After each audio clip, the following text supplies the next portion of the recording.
Lord. Welcome to this time of CCR reflection. Wish you all a very happy feast, each one of you. And today's scripture passage is from Mark chapter 6, verse 20.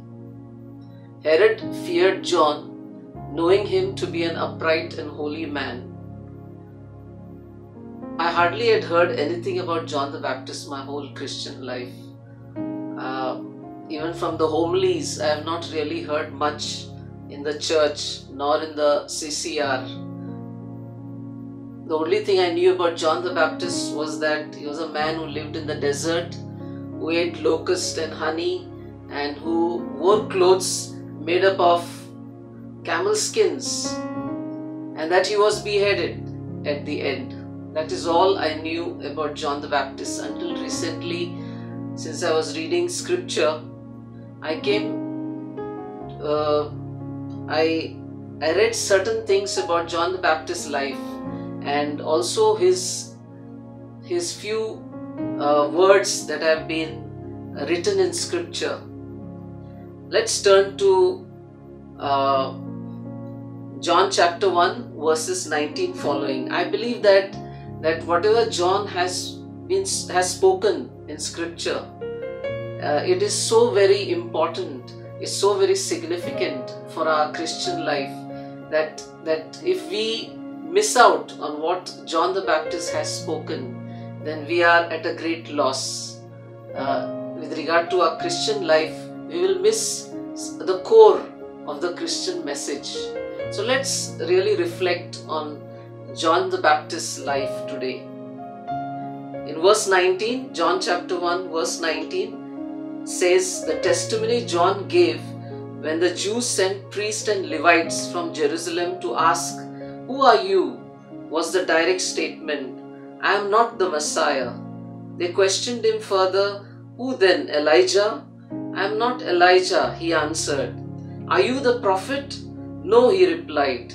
Finally they said to him, "Tell us who you are, so that we can give some answer to those who sent us. What do you have to say for yourself?"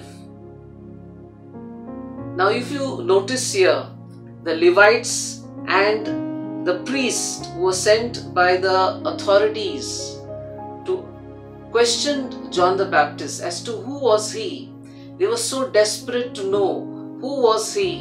But here we find John the Baptist is not answering to their questions.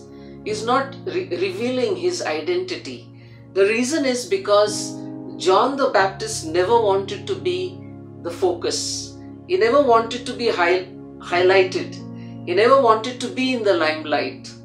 He never wanted to be on a pedestal. He always wanted Jesus to be the focus. And therefore here you find that he keeps avoiding answering their questions as to who was he. In fact, probably he must have been saying, stop asking me this question. It is not important who am I, but it's important who is the one who's coming after me. He is the most important person. So here you find John the Baptist even saying that I am not the Messiah, I am not Elijah. Now he could have easily taken on the title of a Messiah because people looked up to him as the Messiah. You could have easily taken up the title of Elijah because Jesus himself said that John the Baptist is Elijah. He's the Elijah who's come back again. And yet John the Baptist doesn't accept that he is Elijah. In fact, he doesn't even accept that he is a prophet. When they ask him, "Are you the prophet?" he says no. He doesn't even accept that he is a prophet. Now John chapter 1 verse 6 says that there was a man named John who was sent by God. Can you imagine? John was sent by God, not by any man. He was sent by God. And such an important calling that John had, such an important position that he had. It came directly from God. And yet John doesn't take any kind of pleasure in revealing himself to the others or to the priests or to the Levites, the authorities, as to who he is. He doesn't want to become the highlight.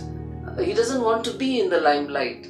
What does John say ultimately? What does he say about himself?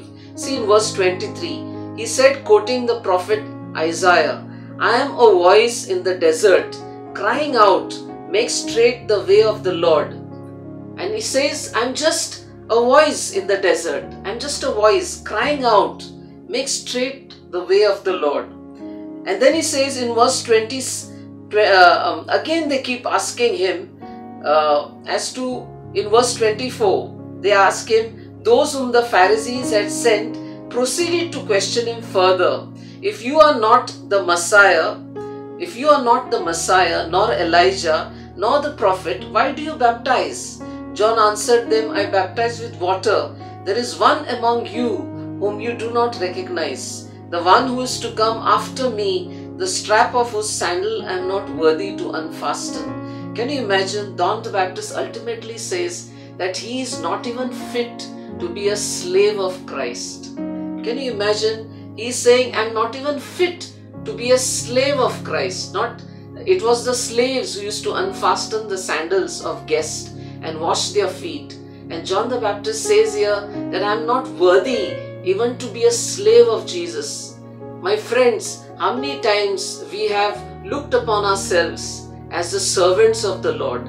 We have looked upon ourselves as brothers and sisters of Jesus. We have affiliated ourselves to Jesus as our brother.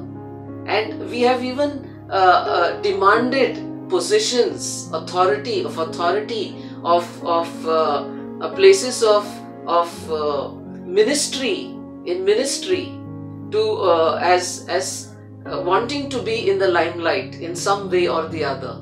And we have expected that from the others, that we need to be in that position. And here John the Baptist is saying, I'm not even fit to be a slave of Christ. Let's turn to John chapter 3. See what John the Baptist says further. He says in verse 28, you yourselves are witnesses to the fact that I said I am not the Messiah, I am sent before him. And then he says in verse 29, it is the groom who has the bride, the groom's best man, waits there listening for him and is overjoyed to hear his voice. That is my joy, and it is complete. John the Baptist is the best man of Jesus. And he says the best man waits for the groom, wanting to listen to him, wanting to listen to his voice. And here John the Baptist is saying that my joy is to hear the voice of the Master, the voice of Jesus. And that's his joy. And that's what makes his life complete. Can you imagine? For John, listening to the voice of Jesus was the most significant thing. And my friends, in John chapter 10, the chapter which speaks to us about Jesus the Good Shepherd and we the sheep, Jesus says in John chapter 10 verse 27, he says, my sheep hear my voice and I know them and they follow me. My sheep hear my voice. That's what Jesus says. Jesus defines the sheep, defines Christians as those who listen to the voice of Jesus. Are we, friends, the sheep of Jesus? Then we need to listen to the voice of Jesus. And that is the most significant aspect, because if we are not listening to the voice, how can we follow him? And then Jesus says, my sheep hear my voice and I know them. It is Jesus who says, I know them. Many of us, friends, we say, I know Jesus. Yes, that is one part of the whole story. But does Jesus know us? That is the important aspect. Does Jesus know me? That is the important aspect, friends. And here John is saying, for me, the voice of Jesus is the most important. And friends, that is the lesson that we need to learn from John the Baptist. That we need to hear the voice of Jesus, which is the most significant aspect of our Christian life. And that's how we can be his sheep, and that's how we can follow him. And that's how Jesus can tell us, I know you. Remember in Matthew chapter 7, friends, Jesus says at the end, many will say, Lord, Lord, I have done this in your name. I have healed people in your name. I have prophesied in your name. I have delivered people in your name. And Jesus says, I don't know you. Why he says, I don't know you? Because we have not listened to the voice of Jesus and done what he wants us to do. We have not followed him in his way. And so friends, this is what is the most important thing. And lastly, he says, he must increase. John the Baptist says in verse 30, he must increase while I must decrease. Jesus must increase and I must decrease. Yes friends, that is at the core of the gospel, that Jesus has to increase and I must decrease. And that's the whole Christian life in a capsule, in a nutshell. If you see, that is the heart of the gospel, that I must decrease and Jesus must increase. Friends, let's pray. Lord Jesus, we thank you for the gift of Saint John the Baptist to each one of us. We thank you, Lord, for his life and for his words that he has spoken, which are so crucial to our Christian life. Thank you, Lord, that he was a man who wanted you to be seen, you to be lifted up, a man who wanted to hear your voice and be filled with joy and find his life fulfilled and complete. He was a man who wanted you to increase and himself decrease. Give us the same attitudes, Lord. Give us the same hunger. Thank you, Jesus. Praise you, Lord. Bless your name. And all the people said, Amen.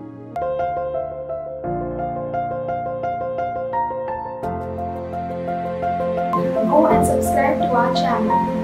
Give it a thumbs up if you like the video. Comment below in the comment section and also share it with others. Don't forget to click the bell icon for notifications. Thank you and God bless.